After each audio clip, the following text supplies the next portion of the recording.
we are experiencing, right? I mean, every one of us would acknowledge that, whether we are walking and talking here, or whether we're having a dream at night, we're experiencing.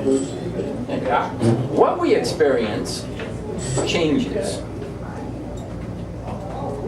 Some people have pleasant dreams, some people have nightmares. But whether you're having a pleasant dream, whether you're having a nightmare, you're still experiencing. Yeah. Right? Same in this world.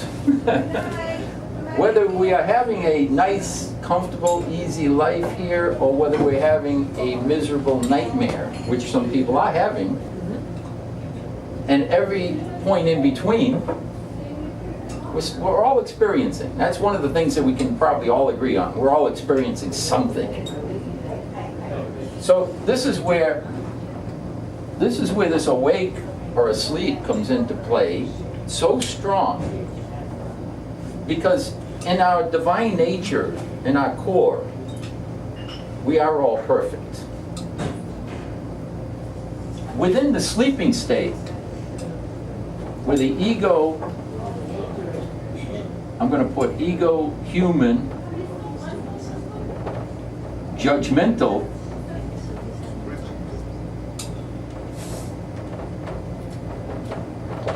mind comes into play. On this side of the equation, where this is the ruler, we don't experience perfection.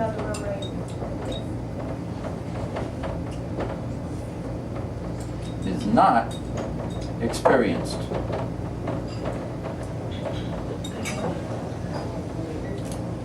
So if you ask somebody, are you experiencing perfection? Yeah. I would say probably not. I've yet to meet the person. Yeah. Howsoever, on this side of the thing, there are times when you are not as judgmental. There's Moments. Moments. You have a moment. Or a day. Or a day. Something. I don't know what it is, but there's sometimes you are not, and you're realizing this is a different way of viewing things. Right. Yeah.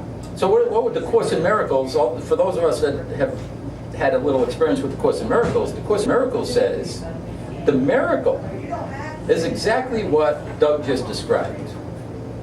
That's the miracle. The miracle is having a moment, whether that moment is just 1 minute, 10 minutes, a day, a week, a month, of true, consciously cognizant picture of unconditional love, of God, of our true nature.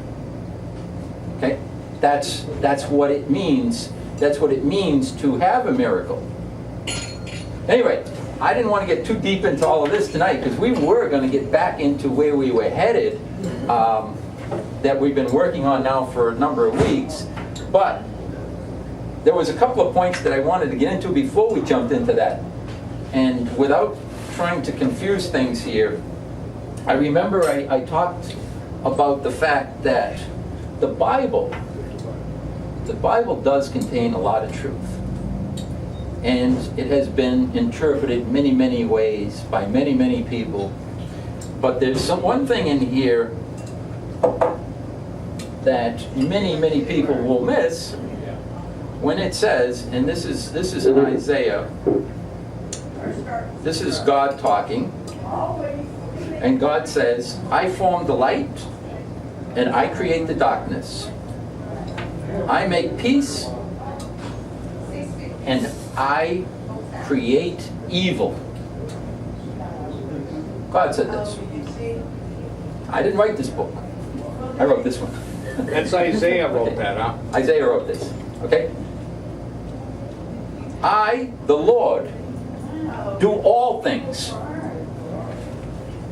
Now, that's hard for people to grasp and wrap our minds around. By the time we're finished with this book, we will understand why that would be stated that way and how that actually is true.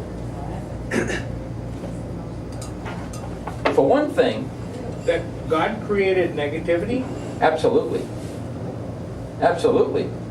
If God didn't create negativity, where did it come from? Humans. Where did the human come from? Where did your ability to discern come from? Well, that's what he's talking about when he talks about creating evil, right? It's under the fear. It's under the fear. Now, let's put it this way, Doug. God created it for us to experience, but is it real? Could it also go back to the definition that Einstein gave, where evil is really the lack of love? It's more the lack of something than a real thing. Exactly. Exactly right. Darkness is the absence of light, and cold is the absence of heat, and so on. And so the Course in Miracles says, and I'm in total agreement, fear is unreal. It's not real. Remember, the Bible talks about man's experience being a dream. Right? It says it's a dream. Man's asleep. Sleep meaning we're not awake, we're not consciously cognizant of the bigger picture. Now, Yeah, yes, right? Yeah. There's something that's going on beyond this that we're not aware of. Yeah. Same as when you're sleeping at night, there's a world interacting while you're sleeping. There's things happening. You're not consciously aware of that.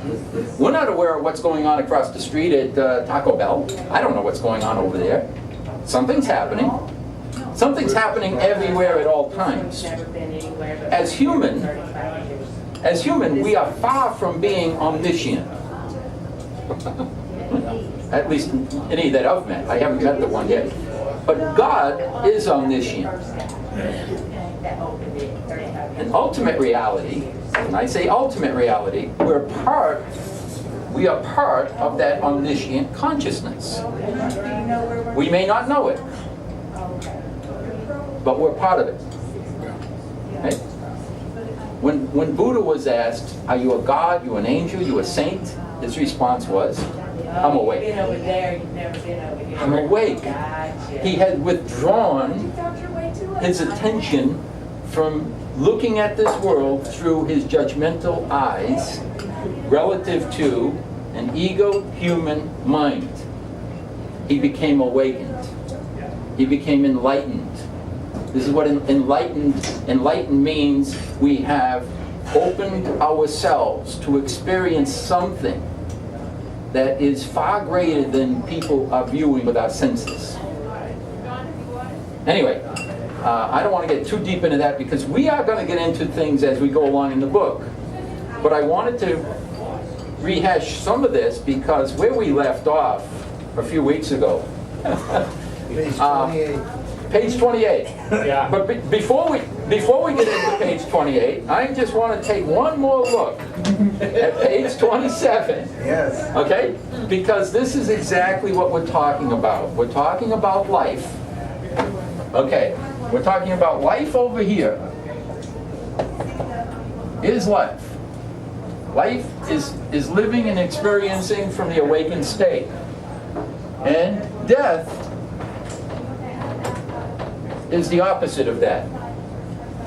Death is living that which is not real, that which is based on judgment, that which is from the human judgmental mind.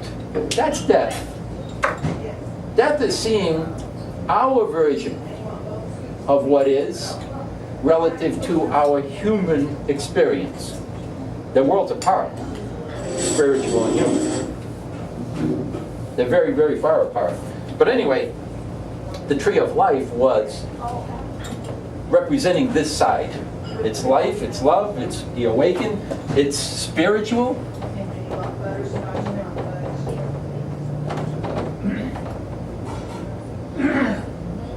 It's God. This is God. So on this side, here's what we have this choice at every given moment. Who amongst us doesn't have the right to say, I choose not to judge the world anymore. I choose to open myself to hearing God speak to me and practicing unconditional love every day. I think everyone has the right to do that. Not many people will make the choice to do that. We all can. That's what free will. If we want to talk about free will, what is free will? Free will is to say, I'm busy, I got an agenda, or what can I do? What do you want me to do? So that's what free will is about. Free will is either we're going to serve self, the small human self, or I'm going to serve self, the greater self, where it's all God. You can live in this world and do both. Can I do both? I would say this. I would agree with Christ when Jesus said, you can't serve two masters. Can you live in this world as a human being and be serving spirit? Well, first of all, everyone is interconnected with God. There's no separation. So whether you like it or not, you're going to interact with spirit. Everyone is. Can you have an agenda that's moving you closer to the awakened state, all the while practicing your personal agenda? No, because you're going in opposite directions. Okay? One's going to take you this way, one's going to take you the other way. And that's what Christ meant when he said, you can't serve two masters. You have to choose. And this is what most people don't want to do. Most people don't want responsibility for living connected to God. Well, I'm already perfect, I'm this, I'm better than this person, I'm better than that person, so I don't need to do anything, I'm going to go to heaven anyway. Okay, well, that's fine for that person. You can do that.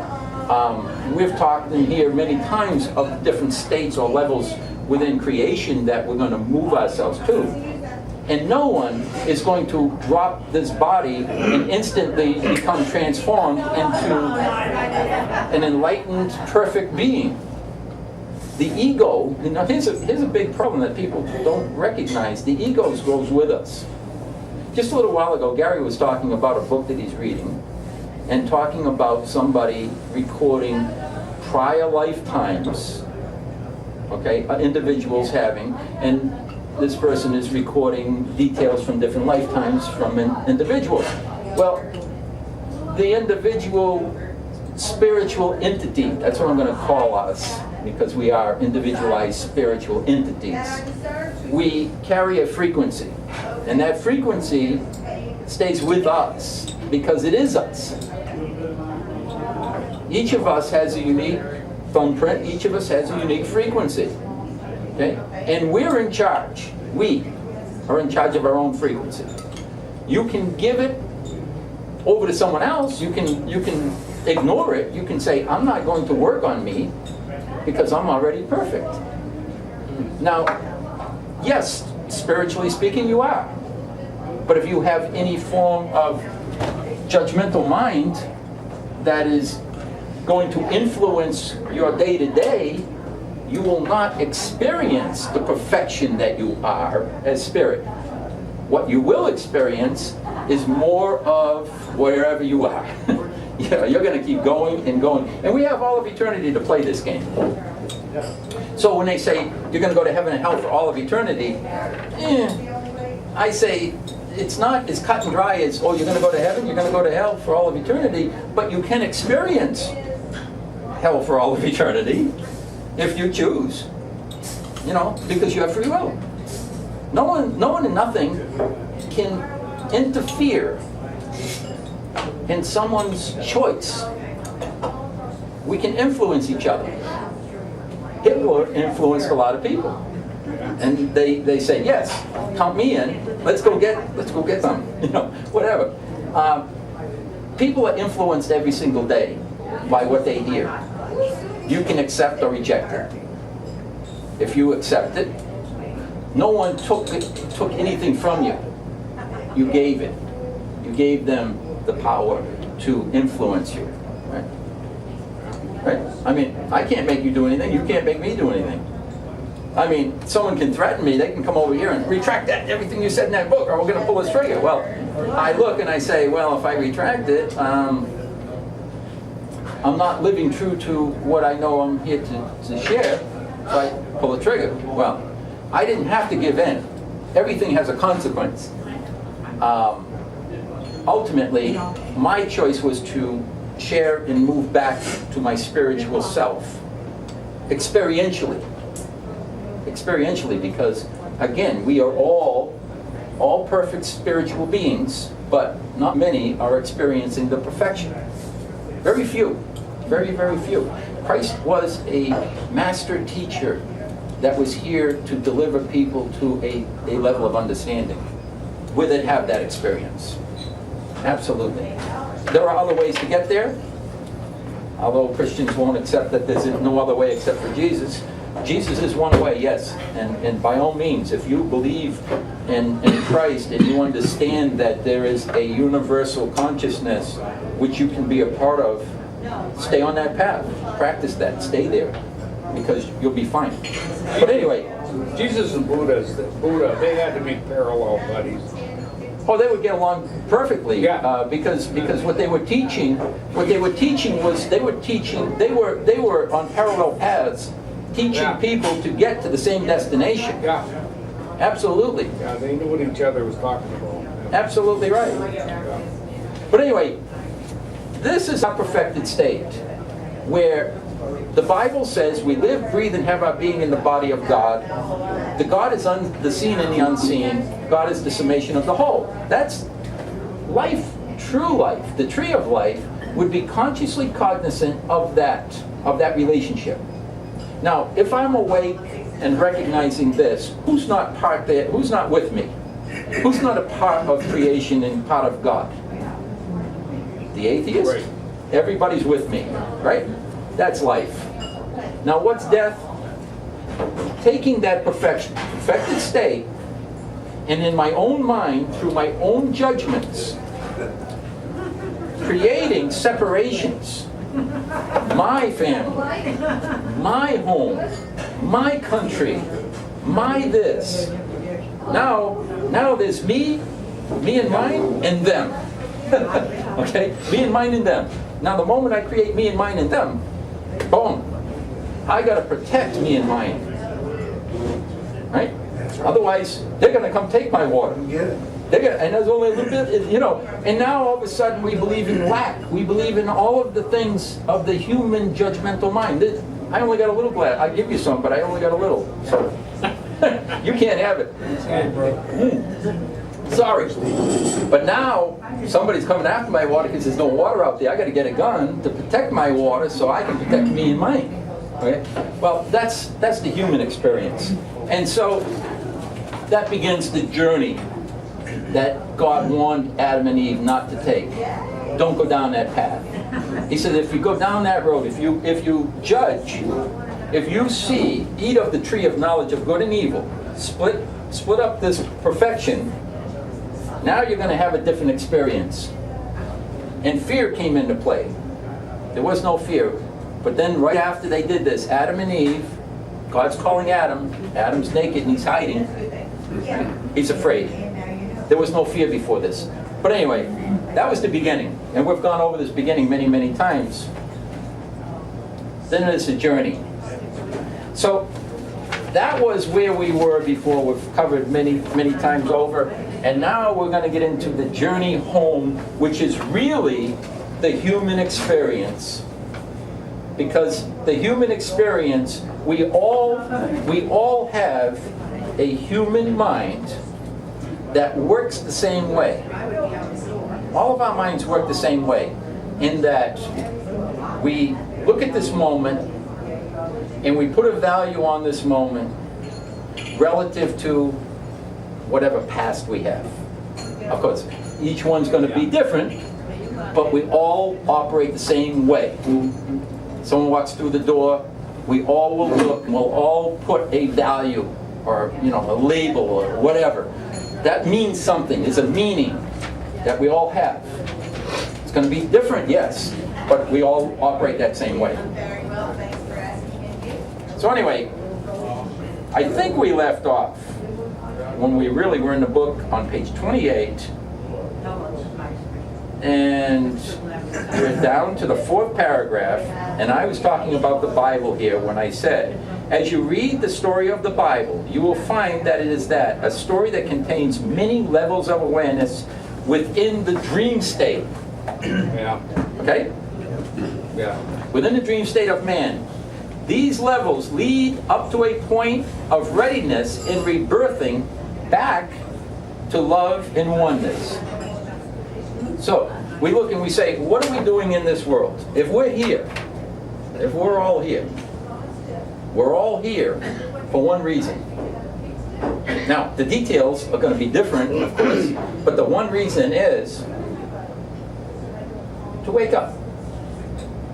We're having a dream. We're going to wake up. How do we wake up? Well, Christ was very, very explicit. Practice unconditional love.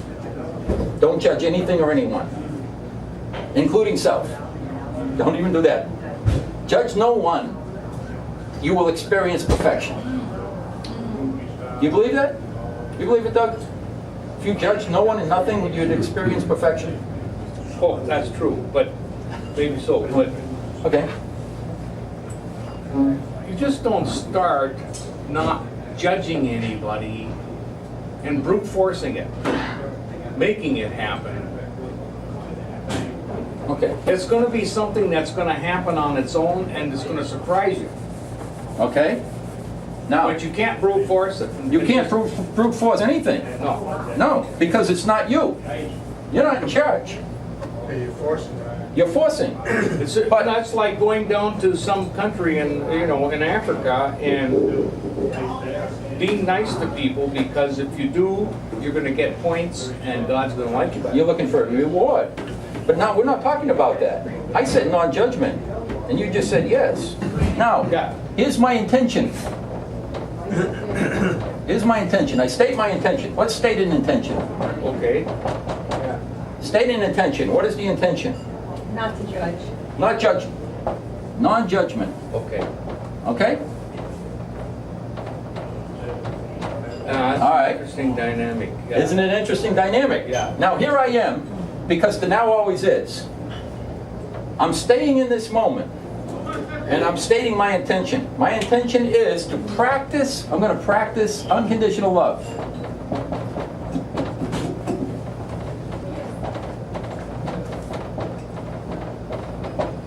What could be the motivation to do that? You have to be awake to something. Well, let me say this.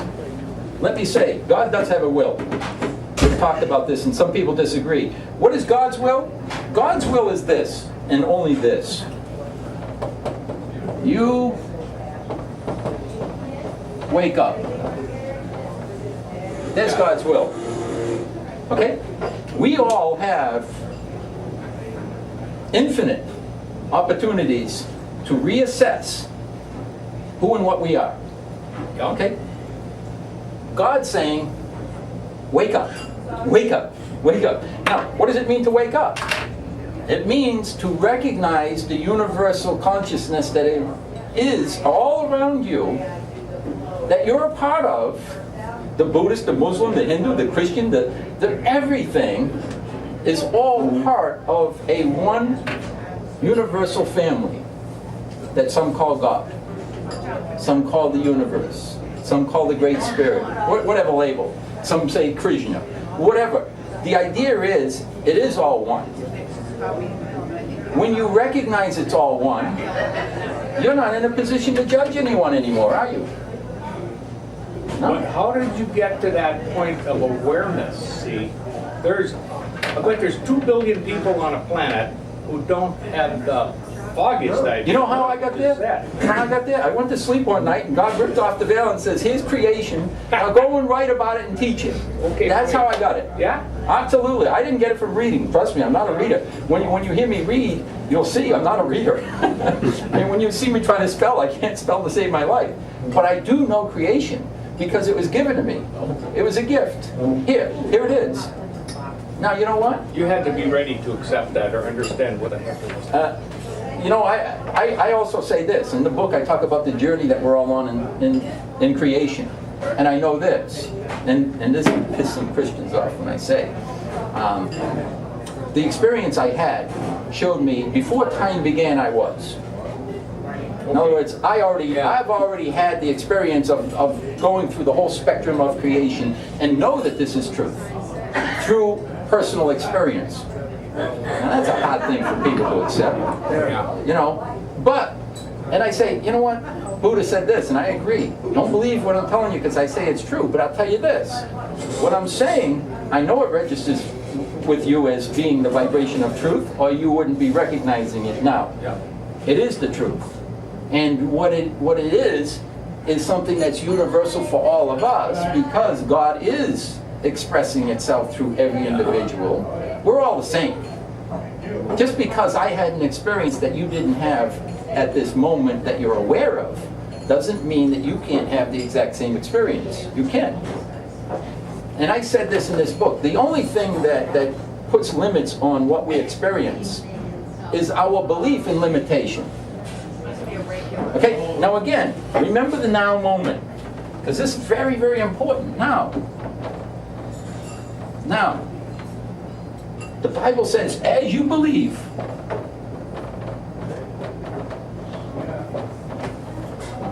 so shall it be. Right? How could it be any other way? How can you experience something that you don't believe? As you believe, so shall it be. Okay. Right? You believe it, you're going to experience it.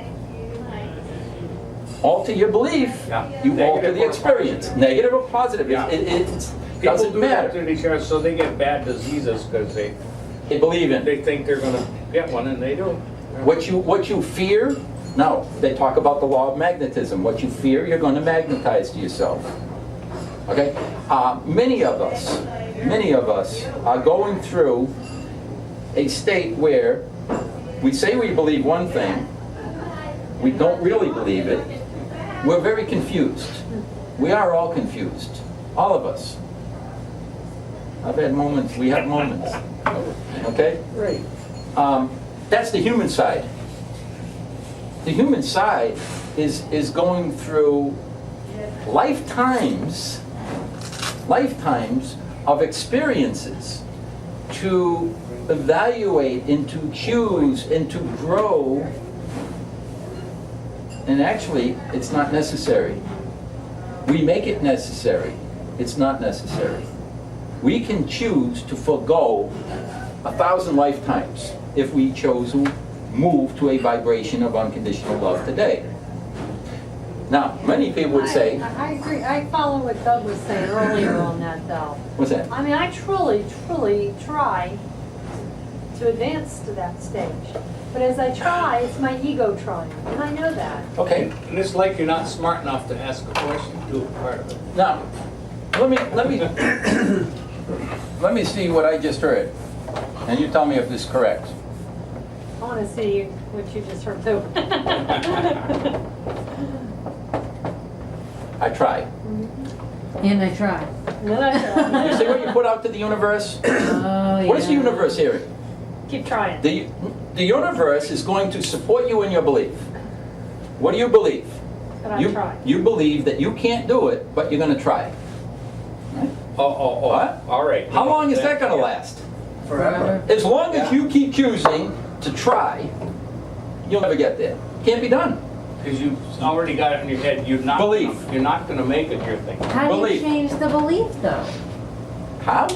Oh, we went over this, I know. Well, I'll give you an example today. When that's why I use the word I try. I get up in the morning and I tell myself, I'm not going to judge. Okay. Get to work and the first call on my phone is a person that I let go a couple years ago pleading for a job back and going, I can't hire you back, you were terrible. Okay. I judged. No, you didn't judge. No. Just because you're doing your job has a definition. And in order for you to do your job, do your job. Okay? Someone says, I want this job. Well, you're not qualified for this job. That's, I'm sorry, don't hire that person because I'm going to be non-judging. I want to take them in even though they're not qualified. No, do your job. Qualified, yes, just came with all kinds of baggage and gossip and caused problems in the office. And now Well- I'm judging. You know, See what I'm saying? I'm torturing myself. You know what? In the now moment, let's go back to the now moment.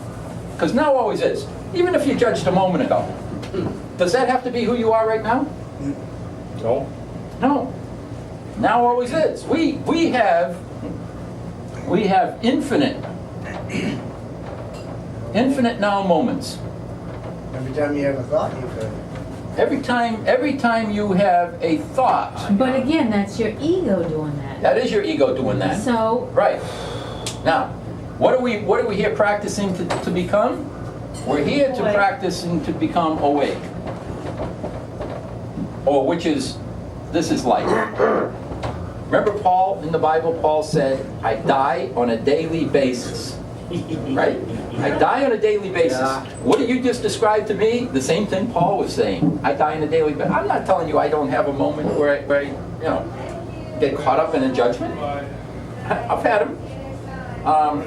Jesus went through fits and starts Jesus too. had his moments. Yeah. Believe that.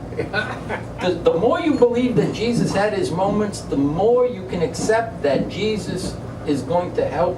His example is going to help you because you recognize that he was just like you. He had a human mind. He had an ego. He had to overcome. That's why Jesus said, you're going to have much tribulation in this world. You're describing the tribulation. You show me somebody who doesn't have it, and I'll tell you they're not in this world with us. Okay? They have it. Whether they admit it or not. I haven't met the person that's fully enlightened and walking and talking and totally detached from this world.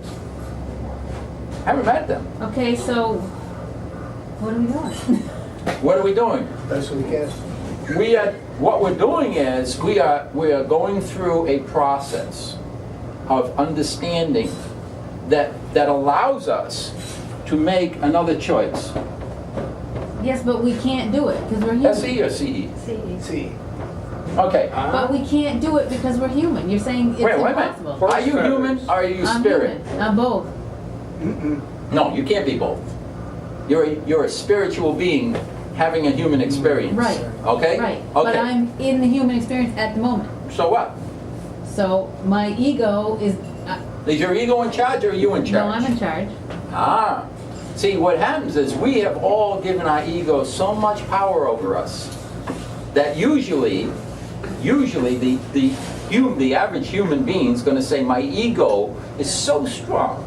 I can't make this choice. I can't. I try. Well, no. But my ego. You're saying yourself that you have moments. Okay, yes, but let me say what. What are we doing?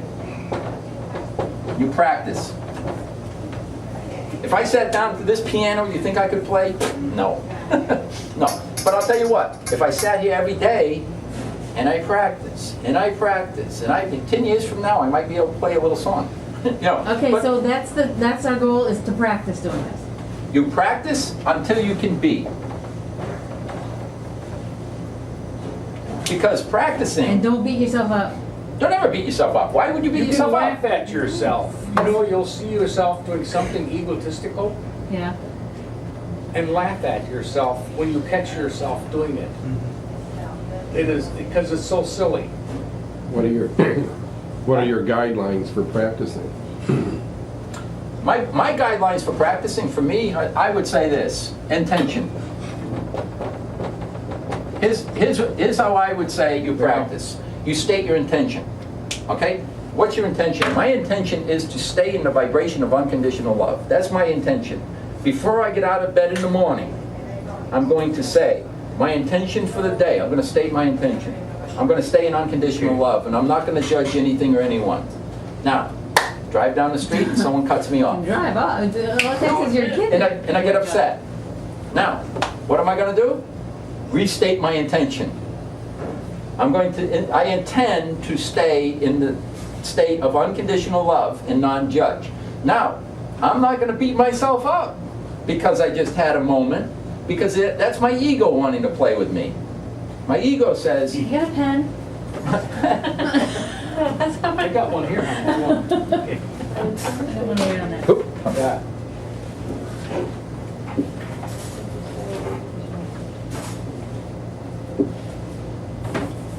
All right, we're kind of going off again here, but that's all right. You know, that's fine. Page 28. That's all right. So now, here we are.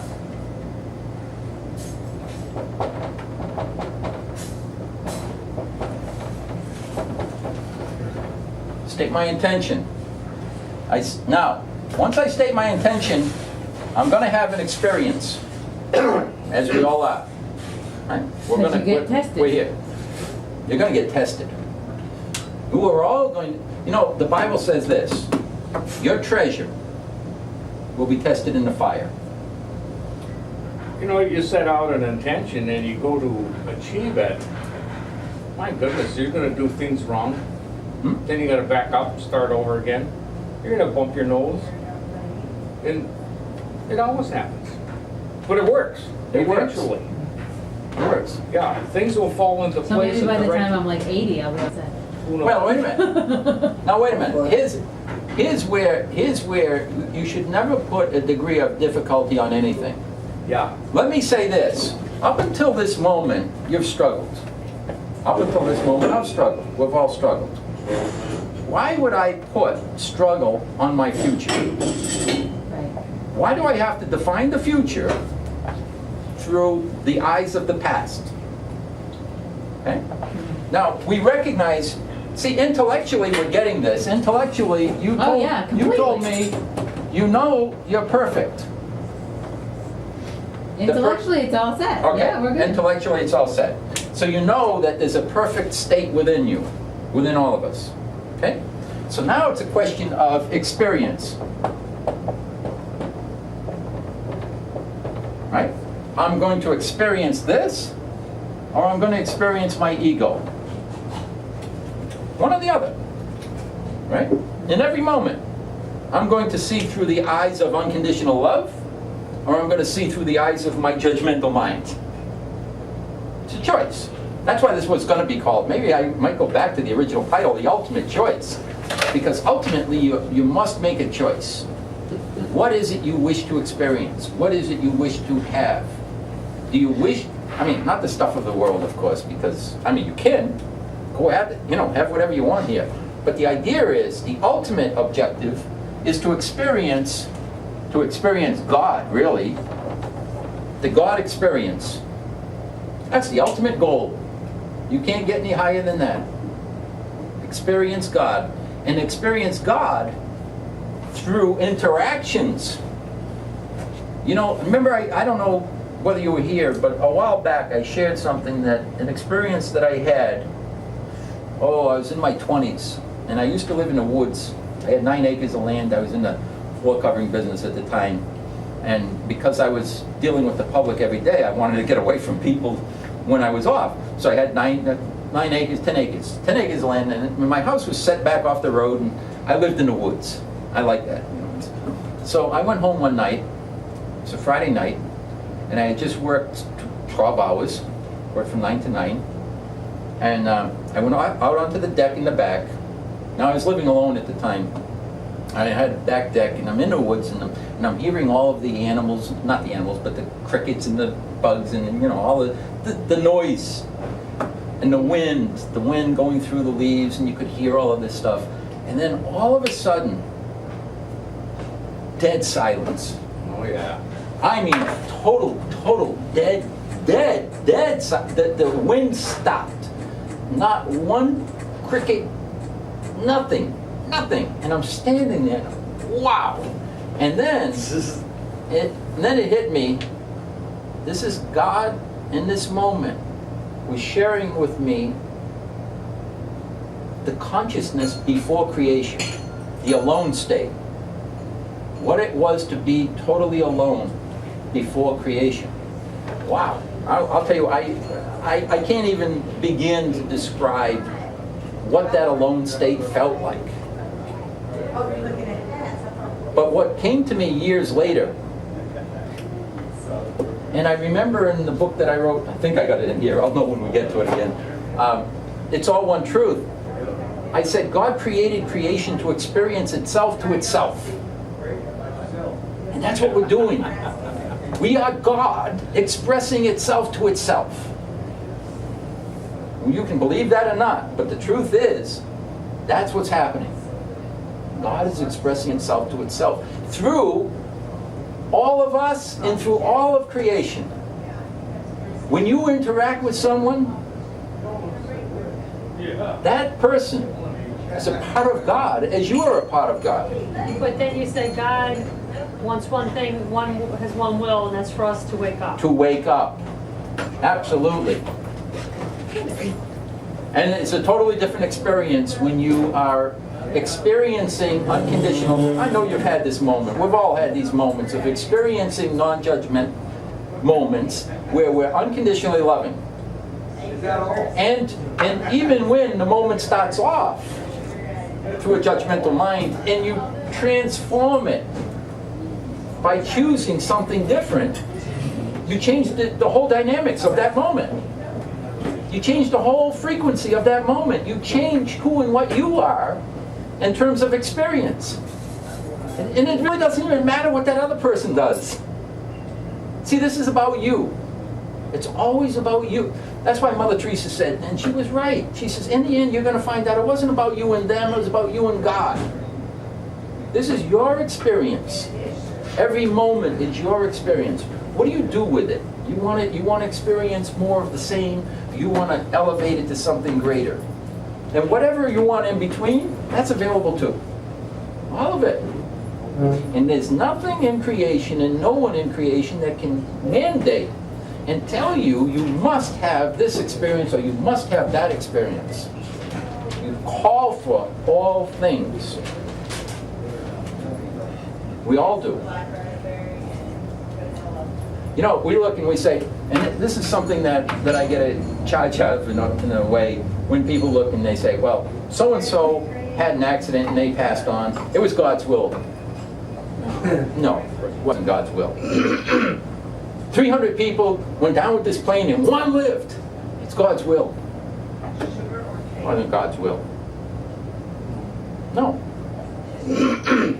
We call for our experiences. We all do.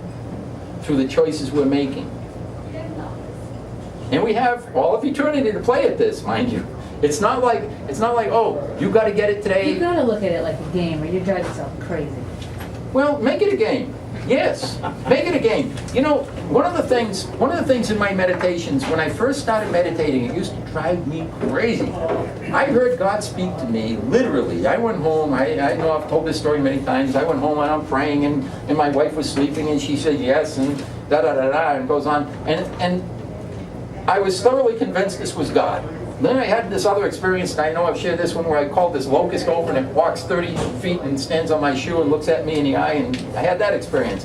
And then I'm sitting there trying to meditate, and nothing's coming. I'm getting pissed, you know. And then I recognized it was me, it was my mind, it was my ego, and my expectations that were keeping me from having my meditation. What do you mean? I had an expectation. I thought, okay, it's supposed to be this.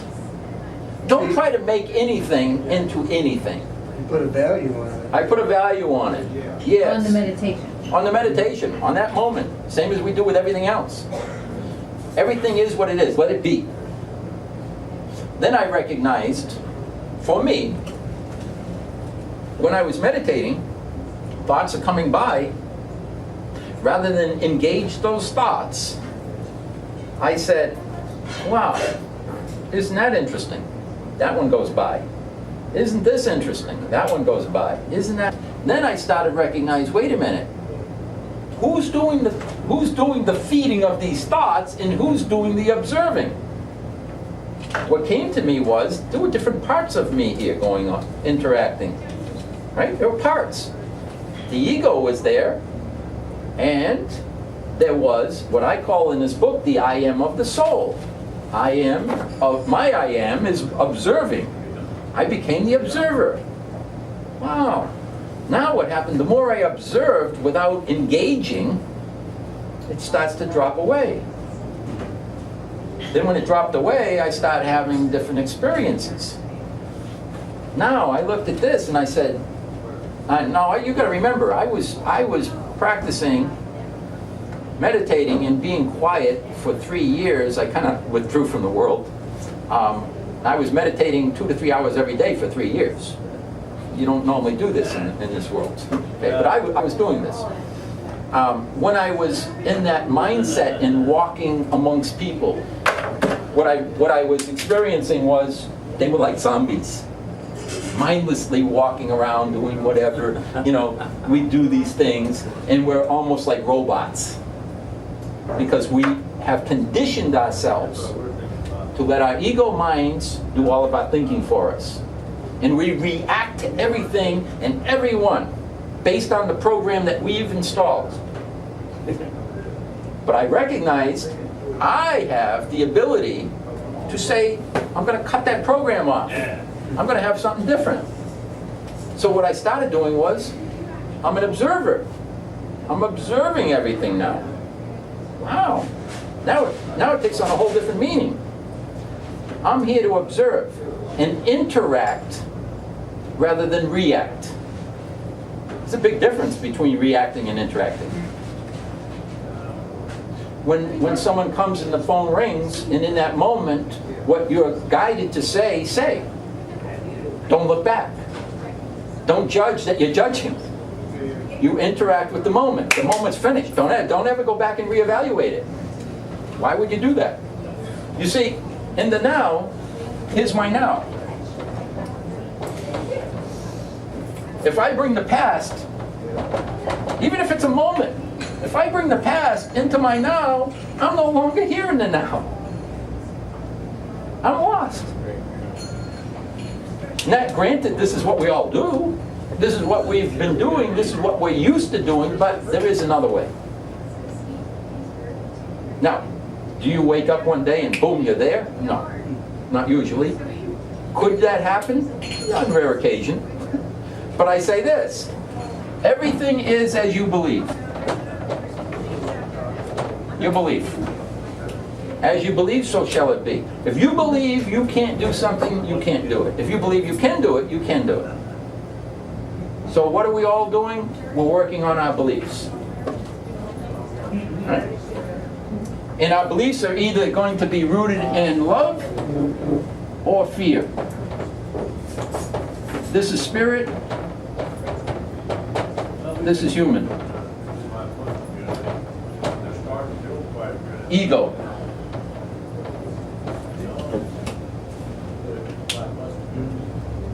This is why the Course in Miracles says there are two complete thought systems. Thought systems, not two complete thoughts, two complete thought systems. A system, meaning you have this dimension, you have another dimension, you have another dimension, you have it, and it goes on and on and on. Don't think just because you're done with this lifetime in this dimension that boom, you're going to be instantly enlightened. That's not going to happen unless you move yourself to that state. That's why you've come here. Now you don't have to believe that, but I say it's true.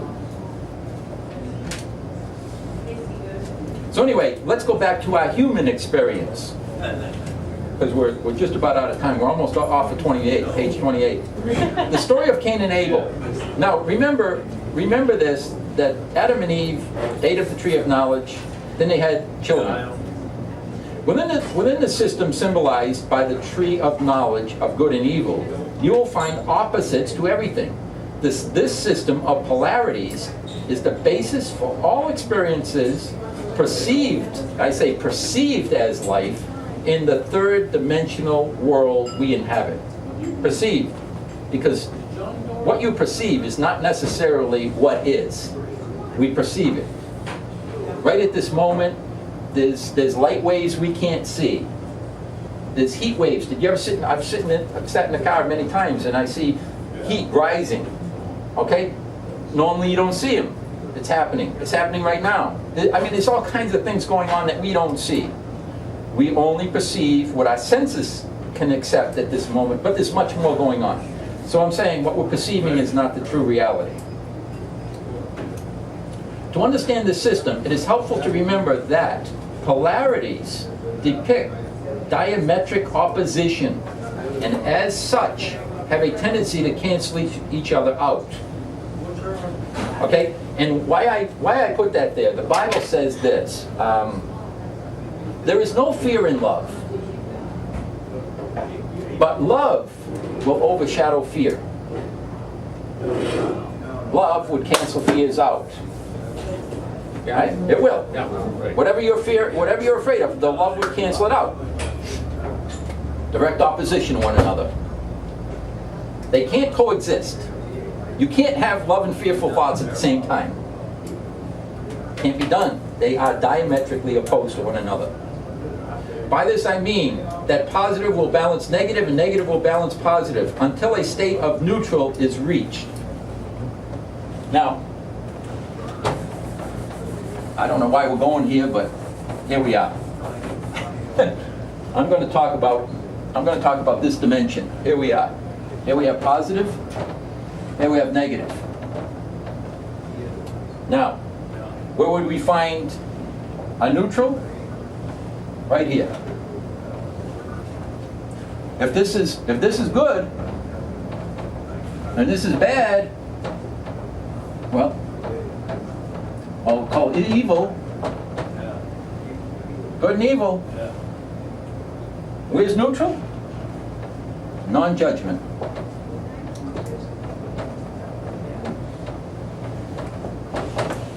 It's the only place you're going to find neutral. This is where you're going to find unconditional love.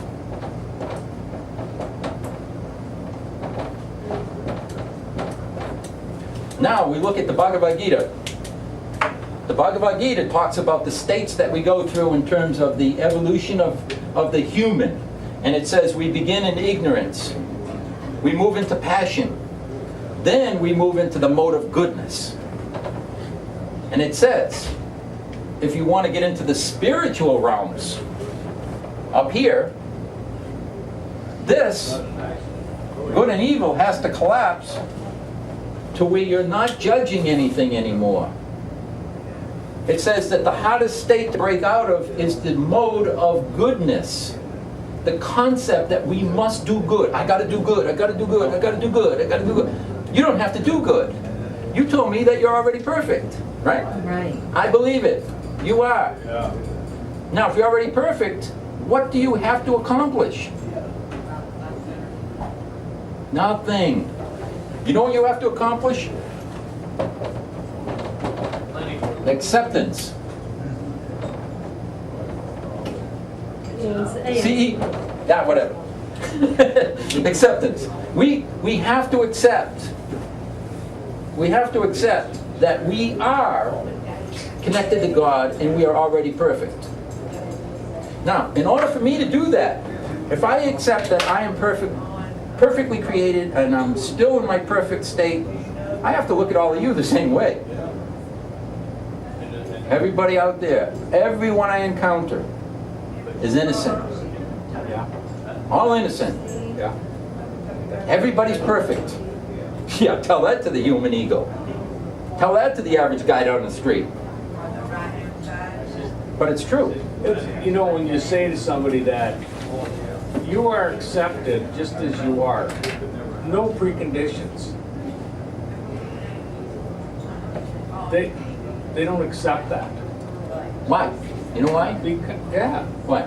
Well, they just, no, that's not true to them. But why not?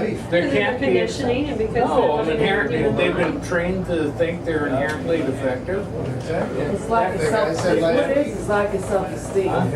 That's what the guy said last week. We're inherently. We They're are. inherently defective, is what he. Well, let me say this. I would agree that the ego is inherently defective. 100% in agreement. The ego is. Yes. But when I see the spirit will always be perfect. When God said, I am the I am. I am the I am. Now, I was, now, always will be. Never change. Remember the Bible says, God is that which never changes. God is love. Love never changes. Well, where do we come from as spirit? We come from a perfect state of being, which is God. That's where we come from. Whether people say, no, God made me imperfect, God, no. That's not true. You began from a perfect state. Your ego mind may be lacking. Your ego mind may not see this. You may not be accepting it, but you are already there. But you're trained with that negativity when you're a little kid. You're trained to judge. Yourself. Yourself and everyone. Yeah. And everyone else. What does the Bible say? You're going to face the final judgment in the last day. So when people embrace this concept that they're going to be judged, and I like the word measured better. Yeah. I say you're going to be measured. Your frequency is going to be measured. And you're going to fit somewhere within creation. Because the Bible, again, Jesus said this: the Father will never judge you. Okay? Our Creator will never judge you. He said, I did not come here to judge you, but to save you. And then he went on to say, all judgment is of the Son. All judgments. What? Say that again. Jesus said, all judgment is of the Son. Now, if we're going to understand, we have the Father, we have the Son, and we have the Holy Spirit. All parts of an unconditionally loving state.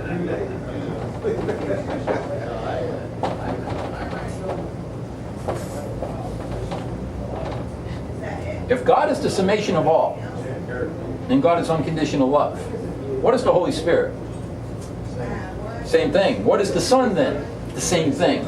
So we're all part of an unconditional loving state. Now, the Son is your pure state. There's the pure state. That pure state and the ego, okay? These two are creating a vibration.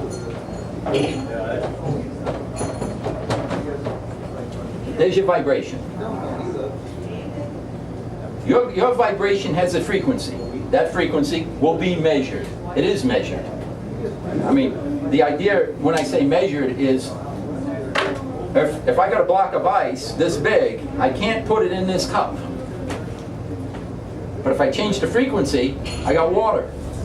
All of a sudden it just goes in. You change the frequency, you alter where it fits. You alter the properties. In the book that I was reading, The Journey of Souls was described as those frequencies were described as colors, and going from white to violet, dark purple, and the higher vibrations got more intense darkness of light, or more intense vibrations of light. So there were hundreds and hundreds of people that this therapist had interviewed through hypnosis, and it all fits with the same thing. They were measured, and they're here to learn. We pass on, we learn some more, we do some reviews, we're measured. We fit into different groups, study groups, and so on. And it's all a learning process, but it all fits with what you're saying. And that's this guy's scientific research on his experiences with his patients. Well, the truth He gave a lot of maybe physical answers to, what's it like, what do you do there?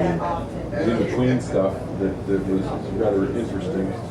And, so many of the people said the same kind of thing. They might use a little different description in their own words, but it all seemed to fit together pretty well. Did you get to the three guys that just want to party?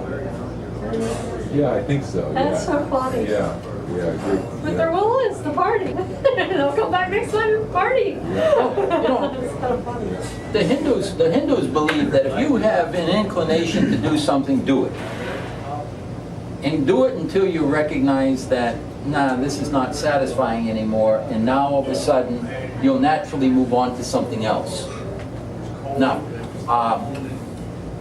I look and I say, there's one thing that has been left with me that is very, very, very strong that I cannot put aside, is that I know I've been called to share with people that you can wake up, and you're being called to wake up, and collapse duality completely.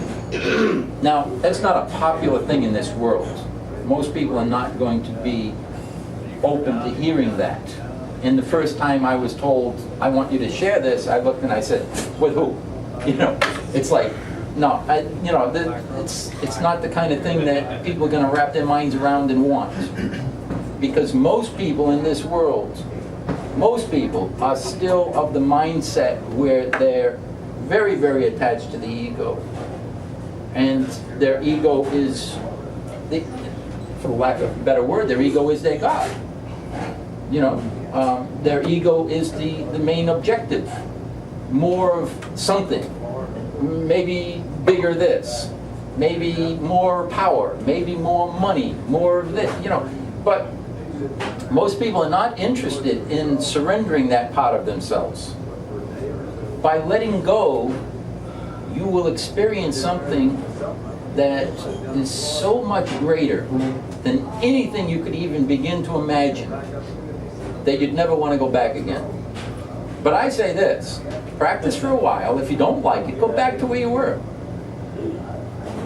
I mean, you got time to play. You know, if you think that's best, stay there. Don't ever go somewhere you don't feel comfortable. If you want to go, go. If you don't want to go, don't go. Already we're at 8 o'clock here. We went a little bit. Isn't it interesting how humans have so many idols?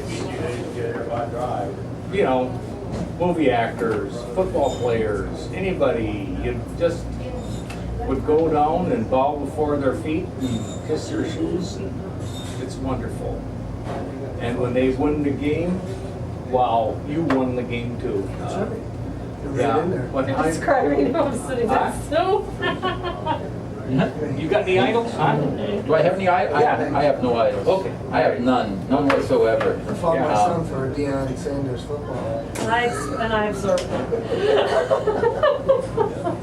Yeah. Yeah? Well, you know what? Let me just finish just this one chapter here, because we're almost through it. And talking about the dualistic nature, and this is what has been called perfect harmony, a state where there is no bad and there is no good. Well, I erased it already. Only in this state is it possible to experience the vibration of unconditional love. Only in that